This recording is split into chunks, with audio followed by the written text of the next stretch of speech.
Students, तो जैसा कि आप लोग जानते हैं अपन ने अपना 4th नंबर का चैप्टर स्टार्ट कर रखा था। फर्स्ट यूनिट का अपना जो है ये लास्ट चैप्टर है, ठीक है, जिसमें अपन और अपना जो ये चैप्टर है ये किसके ऊपर है, एनिमल किंगडम के ऊपर है। अपन पूरे के पूरे जो एनिमल है उनके बारे में पढ़ रहे हैं कि एनिमल जो अपना जगत है उसके अंदर, प्राणी जो जगत है उसके अंदर कौन कौन से वर्ग आते हैं और उन वर्गों के अंदर किस प्रकार के अपने ऑर्गेनिज्म पाए जाते हैं, ठीक है। अपना जो लास्ट वीडियो था उसमें अपन ने डिस्कस किया था कि प्राणियों का जो ये वर्गीकरण किया ये किस बेस पर किया गया है, ठीक है, जिसमें अपन ने ये पढ़ा था कि कोशिकाओं के आधार पर एक जो अपने कोशिकाओं के आधार पर अपने जो ऑर्गेनिज्म होते हैं वो बहुकोशिक, उनमें उत्तक, अंग, अंग तंत्र प्रकार का क्या पाया जाता है, शारीरिक संगठन पाया जाता है। एंड उसके बाद में अपन ने डिस्कस किया था कि जो ऑर्गेनिज्म होते हैं उनके अंदर सममिति पाई जाती है अलग अलग प्रकार की, ठीक है, और ये सममित, द्विपार्श्व सममित, एंड उनके अंदर जो बॉडी कैविटी होती है, जो देह गुहा या फिर सिलोम जो होती है उसके बेस पर भी ऑर्गेनिज्मों को क्या किया गया है, डिवाइड किया गया है। खंडी भवन की प्रोसेस उनके अंदर पाई जाती है। एंड लास्ट पॉइंट में अपन ने पृष्ठ रज्जु के बारे में डिस्कस किया था, ठीक है। तो ये क्या दिखा रखा है, अपना प्राणी जगत अपन किसके बारे में डिस्कस कर रहे हैं, अपन एनिमलिया किंगडम के बारे में डिस्कस कर रहे हैं। अपने संगठन के स्तर बता रखे हैं ये कि संगठन के कौन कौन से स्तर पाए जाते हैं जीवों में। कोशिकीय स्तर, यहाँ पर कोशिकीय स्तर जो होता है वो किस संघ के, कौन से संघ के ऑर्गेनिज्म में पाया जाता है, पोरीफेरा संघ के, ठीक है। पोरीफेरा अपने एनिमल किंगडम का एक संघ होता है और इस संघ के जो ऑर्गेनिज्म होते हैं उनका शारीरिक संगठन किस प्रकार का होता है, कोशिकीय स्तर का होता है। उत्तक, अंग और अंग तंत्र जो होते हैं, उत्तक, अंग और अंग तंत्रों में अपने ये सारे आ जाते हैं, Coelenterata, Ctenophora, Platyhelminthes, Aschelminthes, Annelida, Arthropoda, Mollusca, Echinodermata, Hemichordata and Chordata, ठीक है।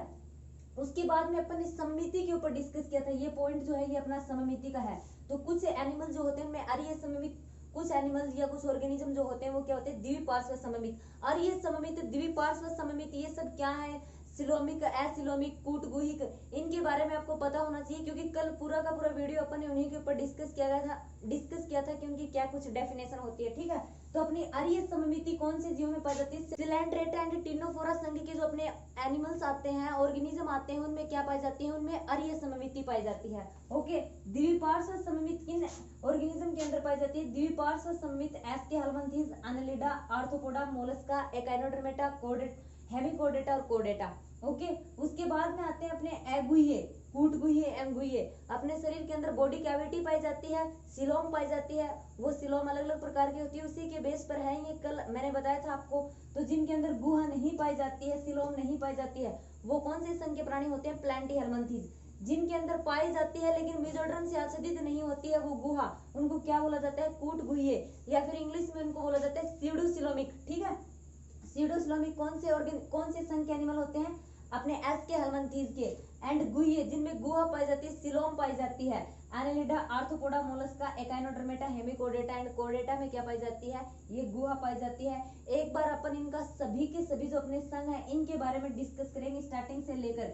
अपना जो एनिमल किंगडम है उस एनिमल किंगडम में इतने संघ पाए जाते हैं। सबसे पहले जो होता है अपना पोरीफेरा, पोरीफेरा से ज्यादा डेवलप जो संघ है वो अपना सिलेंड्रेटा, सिलेंड्रेटा से ज्यादा डेवलप है वो टिनोफोरा, टिनोफोरा से ज्यादा डेवलप है प्लेंटीहेल्मिन्थेस, एंड प्लेंटीहेल्मिन्थेस से ज्यादा डेवलप एस्केहेल्मिन्थेस, एस्केहेल्मिन्थेस से ज्यादा डेवलप अपने एनालिडा, उसके बाद में आर्थ्रोपोडा, उसके बाद में मोलस्का, उसके बाद में एकाइनोडर्मेटा एंड उसके बाद में हेमिकोडेटा, एंड उसके बाद में और लास्ट में सबसे ज्यादा विकसित प्राणी आते हैं कोर्डेटा। हम जैसे कि हम मानव किस में आते हैं, कोर्डेटा के अंदर आते हैं, ठीक है। लास्ट में सबसे ज्यादा विकसित क्या है, कोर्डेटा है। सृष्टि का जब विकास हुआ था तो सबसे पहले जो है वो कौन से ऑर्गेनिज्म आए थे जो बहुत कम विकसित थे, धीरे धीरे उनमें विकास हुआ, ठीक है। इवोल्यूशन की प्रोसेस हुई, इवोल्यूशन की प्रोसेस के फलस्वरूप उनका बॉडी का जो स्ट्रक्चर है वो जटिल संरचनाओं के अंदर जटिल से जटिल होता चला गया, ठीक है। उसके अंदर बहुत सारी स्ट्रक्चर, बहुत सारे मतलब अंग तंत्रों का फॉर्मेशन हुआ, उनका अलग अलग वर्क जो है वो अपनी बॉडी के अंदर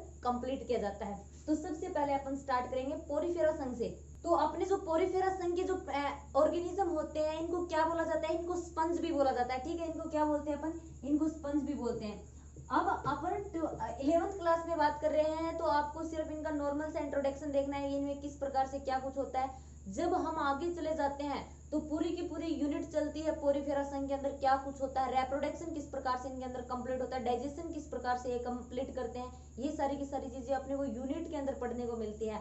अभी तो पूरे के पूरे लेसन में सारे के सारे संघों का इंट्रोडक्शन दे दिया, तो नॉर्मली इनकी हेडलाइन दी हुई है कि भी इनमें ऐसा कुछ होता है, ठीक है। तो अपने पोरीफेरा संघ के जो अपने ऑर्गेनिज्म होते हैं उनको क्या बोला जाता है, उनको स्पंज बोला जाता है। इनका शरीर संगठन किस प्रकार का होता है, कोशिकीय स्तर का होता है, मतलब इनमें अंग अंग तंत्र उत्तक नहीं पाए जाते हैं। और कहाँ रहते हैं, ये जल में रहते हैं, लवणीय जल में।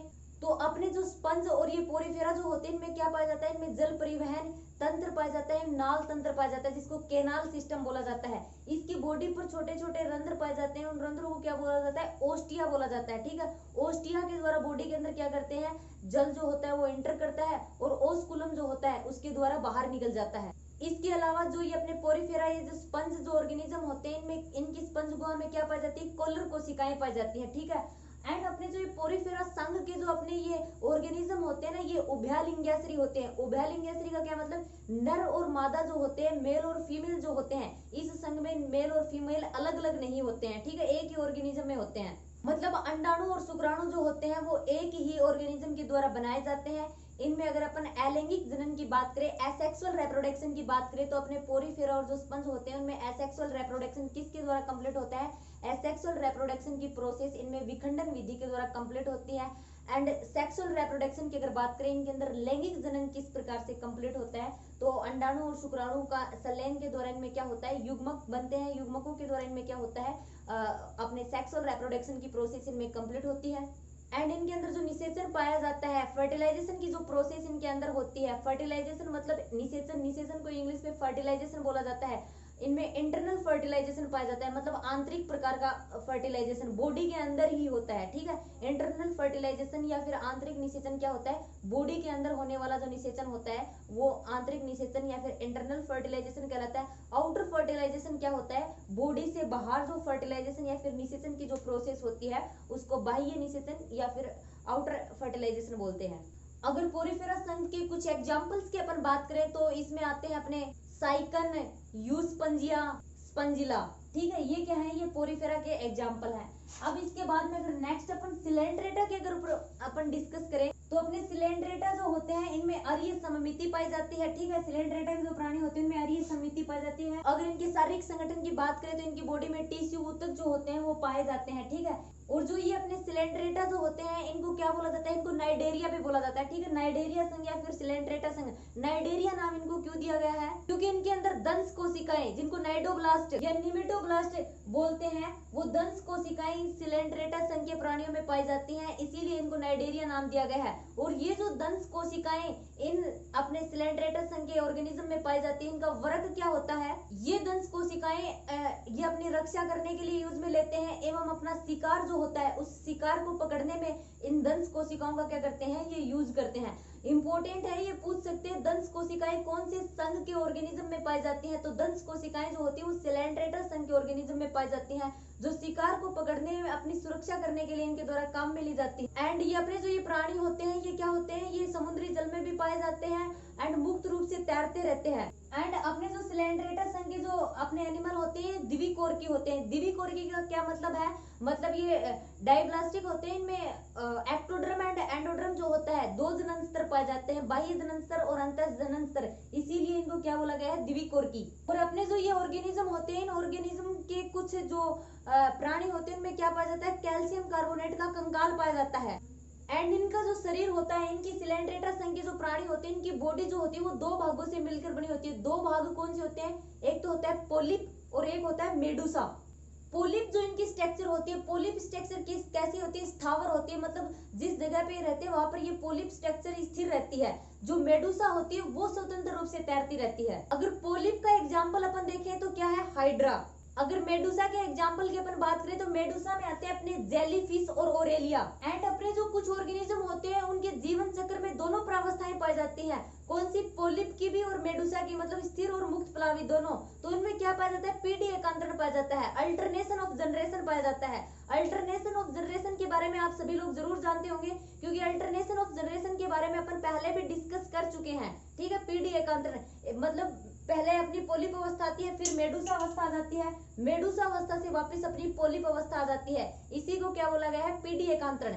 और ये दोनों अगर अवस्था ये दोनों अवस्थाएं किस ऑर्गेनिज्म में पाई जाती है? अगर अपन सिलेंड्रेटा का वो एग्जांपल देखें तो ओबिलिया के अंदर, ठीक है, ओबिलिया के अंदर पीडी एकांतरण पाया जाता है, पोलिप और मेडुसा दोनों अवस्थाएं उसके अंदर पाई जाती हैं। इसमें होता यह है कि पोलिप जो होता है ना, वो पोलिप अलैंगिक जनन के द्वारा क्या उत्पन्न करता है? मेडुसा उत्पन्न करता है, तथा मेडुसा जो होता है वो फिर क्या करता है? लैंगिक जनन के द्वारा पोलिप उत्पन्न करता है, ठीक है। इस प्रकार एकांतर क्रम में ये आते हैं। सबसे पहले पोलिप जो होगा वो एसेक्सुअल रिप्रोडक्शन के द्वारा, अलैंगिक जनन के द्वारा मेडुसा उत्पन्न करेगा। मेडुसा जो होगा फिर वो सेक्सुअल रिप्रोडक्शन के द्वारा, लैंगिक जनन के द्वारा वापिस से पोलिप अवस्था क्या करेगा? उत्पन्न करेगा। ओके, अब नेक्स्ट अगर अपन बात करें टिनोफोर के अंदर, तो टिनोफोरा जो संघ के जो ऑर्गेनिज्म होते हैं उनको सामान्यतः क्या बोला जाता है? उनको सामान्यतः समुद्री अखरोट, ठीक है, इनको सामान्यतः समुद्री अखरोट या फिर कंकाल जेली बोला जाता है। और अपने जो ये टिनोफोरा संघ के जो ऑर्गेनिज्म होते हैं वो सारे के सारे समुद्री जीव होते हैं। उनके अंदर अरीय सममिति पाई जाती है। एंड अगर उनके शारीरिक संगठन की बात करें तो उनका शारीरिक संगठन ऊतकों से मिलकर बना हुआ होता है। टिश्यू जो होते हैं उनमें पाई जाती हैं। अगर डाइजेशन की अपन बात करें, इनके अंदर पाचन की बात करें तो पाचन जो होता है वो अंतःकोशिकीय तथा अंतराकोशिकीय दोनों प्रकार का पाया जाता है। एंड टिनोफोरा संघ के जो ऑर्गेनिज्म होते हैं, टिनोफोरा संघ के जो जीव होते हैं ना, उनका एक महत्वपूर्ण गुण होता है। वो महत्वपूर्ण गुण कौन सा होता है इस संघ के ऑर्गेनिजम्स का? ये जो ऑर्गेनिज्म, ये जो प्राणी होते हैं, ये क्या करते हैं? प्रकाश का उत्सर्जन करते हैं, ठीक है। प्रकाश उत्सर्जन का जो गुण होता है वो टिनोफोरा संघ के एनिमल्स के अंदर, ऑर्गेनिजम्स के अंदर, प्राणियों के अंदर पाया जाता है, जिसको क्या बोला जाता है? जीव संदीप्ति, ठीक है। जीव संदीप्ति का गुण टिनोफोरा में पाया जाता है। और जीव संदीप्ति का क्या मतलब होता है कि इसके जो जीव होते हैं वो प्रकाश का उत्सर्जन करते हैं। और ये भी अपने उभयलिंग या बाइसेक्सुअल ऑर्गेनिज्म होते हैं। बाइसेक्सुअल ऑर्गेनिज्म का मतलब मेल और फीमेल दोनों अलग अलग नहीं होते, नर व मादा जो होते हैं वो दोनों अलग अलग नहीं होते, ठीक है। एंड अगर अपन इनके अंदर रिप्रोडक्शन की बात करें, अगर इनके अंदर होने वाले जनन की प्रक्रिया की बात करें तो इनमें क्या पाया जाता है? इनमें लैंगिक जनन पाया जाता है, ठीक है। इनके अंदर सेक्सुअल रिप्रोडक्शन पाया जाता है। अगर निषेचन की बात करें, फर्टिलाइजेशन की बात करें, तो फर्टिलाइजेशन किस प्रकार का होता है? आउटर, बाह्य फर्टिलाइजेशन, बाह्य निषेचन इनमें पाया जाता है। अप्रत्यक्ष प्रकार का परिवर्धन इनमें होता है। अपने जो टिनोफोरा संघ के जो ये सदस्य होते हैं, इनमें लार्वा अवस्था जो होती है वो नहीं पाई जाती है। लार्वा अवस्था जो होगी इसके ऊपर अपन बात करेंगे कि जो अंडे होते हैं, अंडों से फिर एक कीड़े जैसी स्ट्रक्चर बाहर निकलती है। फिर उससे क्या होता है? उससे एडल्ट विकसित होता है। एडल्ट से पहले जो स्ट्रक्चर, जो संरचना होती है ना, उसको बोला जाता है लार्वा।